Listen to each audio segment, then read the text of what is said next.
Good morning. My name is John Simons, and I will be reading from Matthew 26, and I will be reading the New Living Translation.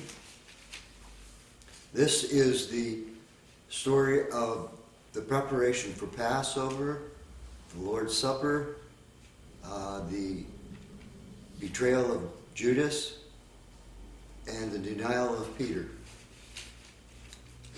When Jesus finished saying these things, he said to his disciples, "As you know, the Passover celebration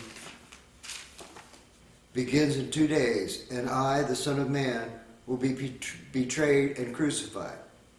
At that same time, the leading priests and other leaders were meeting at the residence of Caiaphas, the high priest, to discuss how to capture Jesus secretly and put him to death. But not during the Passover, they agreed, or there will be a riot. Meanwhile, Jesus was in Bethany at the home of Simon, a man who had leprosy. During supper, a woman came in with a beautiful jar of expensive perfume and poured it over his head. The disciples were indignant when they saw this. "What a waste of money," they said. "She should have sold it for a fortune and given the money to the poor." But Jesus replied, "Why berate her for doing such a good thing to me? You will always have the poor among you, but I will not be here with you much longer. She has poured this perfume on me to prepare my body for burial.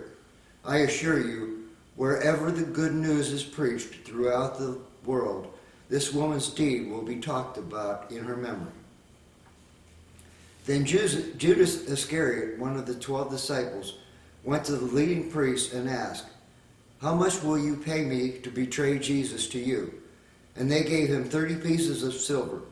From that time on, Judas began looking for the right time and place to betray Jesus. On the first day of the festival of unleavened bread, the disciples came to Jesus and asked, "Where do you want us to prepare the Passover supper?" "As you go into the city," he told them, "you will see a certain man. Tell him, 'The teacher says, my time has come, and I will eat the Passover meal with my disciples at your house.'" So the disciples did as Jesus told them, and prepared the Passover supper there. When it was evening, Jesus sat down at the table with the 12 disciples. While they were eating, he said, "The truth is, one of you will betray me." Greatly distressed, one by one, they began to ask him, "I'm not the one, am I, Lord?" He replied, "One of you who is eating with me now will betray me. For I, the Son of Man, must die, as the Scriptures declared long ago. But how terrible it will be for any betrayer! Far better for him if he had never been born." Judas, the one who would betray him, also asked, "Teacher, I'm not the one, am I?" And Jesus told him, "You have said it yourself." As they were eating, Jesus took a loaf of bread and asked God's blessing on it. Then he broke it in pieces and gave it to the disciples, saying, "Take, eat, for this is my body." And he took a cup of wine and gave thanks to God for it. He gave it to them and said, "Each of you drink from it, for this is my blood, which has sealed the covenant between God and his people. It is poured out to forgive the sins of many.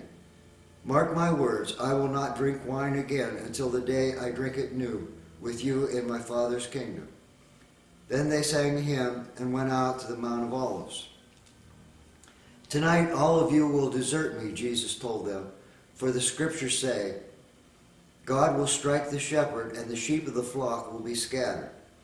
But after I have been raised from the dead, I will go ahead of you to Galilee and meet you there."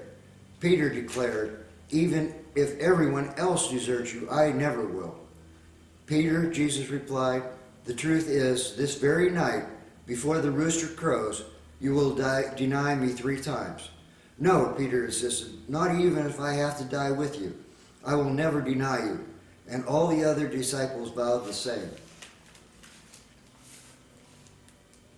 Then Jesus brought them to an olive grove called Gethsemane, and he said, "Sit here while I go on ahead to pray."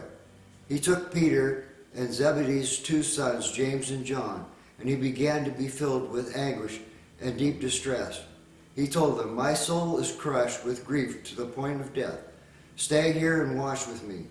He went on a little farther and fell face down on the ground, praying, "My Father, if it is possible, let this cup of suffering be taken away from me. Yet I want your will, not mine." Then he returned to the disciples and found them asleep. He said to Peter, "Couldn't you stay awake and watch with me even 1 hour? Keep alert and pray. Otherwise, temptation will overpower you. For though the spirit is willing enough, the body is weak." Again he left them and prayed, "My Father, if this cup cannot be taken away until I drink it, your will be done." He returned to them again and found them sleeping, for they just couldn't keep their eyes open. So he went back to pray a third time, saying the same thing again. Then he came to his disciples and said, "Still sleeping? Still resting? Look, the time has come. I, the Son of Man, am betrayed into the hands of sinners. Up, let's be going. See, my betrayer is here." And even as he said this, Judas, one of the 12 disciples, arrived with a mob that was armed with swords and clubs. They had been sent out by the leading priests and other leaders of the people. Judas had given them a prearranged signal. "You will know which one is to arrest when I go over and give him the kiss of greeting." So Judas came straight to Jesus. "Greetings, teacher," he exclaimed, and gave him the kiss. Jesus said, "My friend, go ahead and go do what you have come for." Then the others grabbed Jesus and arrested him. One of the men with Jesus pulled out a sword and slashed off an ear of the high priest's servant. "Put away your sword," Jesus told him. "Those who use the sword will be killed by the sword. Don't you realize that I could ask my Father for thousands of angels to protect us, and he would send them instantly? But if I did, how would the scriptures be fulfilled that describe what must happen now?" Then Jesus said to the crowd, "Am I some dangerous criminal that you have come armed with swords and clubs to arrest me? Why didn't you arrest me in the temple? I was there teaching every day. But this is all happening to fulfill the words of the prophet as recorded in the scriptures." At that point, all the disciples deserted him and fled. Then the people who had arrested Jesus led him to the home of Caiaphas, the high priest, where the teachers of religious law and other leaders had gathered. Meanwhile, Peter was following far behind and eventually came to the courtyard of the high priest's house. He went in, sat with the guards, and waited to see what was going to happen to Jesus. Inside, the leading priests and the entire high council were trying to find witnesses who would lie about Jesus so they could put him to death. But even though they found many who agreed to give false witness, there was no testimony they could use. Finally, 2 men were found who declared, "This man said, 'I am able to destroy the temple of God and rebuild it in 3 days.'" Then the high priest stood up and said to Jesus, "Well, aren't you going to answer these charges? What do you have to say for yourself?" But Jesus remained silent. Then the high priest said to him, "I demand in the name of the living God that you tell us whether you are the Messiah, the Son of God." Jesus replied, "Yes, it is as you say, and in the future you will see me, the Son of Man, sitting at God's right hand in the place of power and coming back on the clouds of heaven." Then the high priest tore his clothing to show his horror, shouting, "Blasphemy! Why do you need other witnesses? You have all heard his blasphemy. What is your verdict?" "Guilty," they shouted. "He must die." Then they spit in Jesus' face and hit him with their fists. And some slapped him, saying, "Prophesy to us, you Messiah. Who hit you that time?" Meanwhile, as Peter was sitting outside in the courtyard, a servant girl came over and said to him, "You are one of those with Jesus the Galilean." But Peter denied it in front of everyone. "I don't know what you're talking about," he said. Later, out by the gate, another servant girl noticed him and said to those standing around, "This man was with Jesus of Nazareth." Again, Peter denied it, this time with an oath. "I don't even know the man," he said.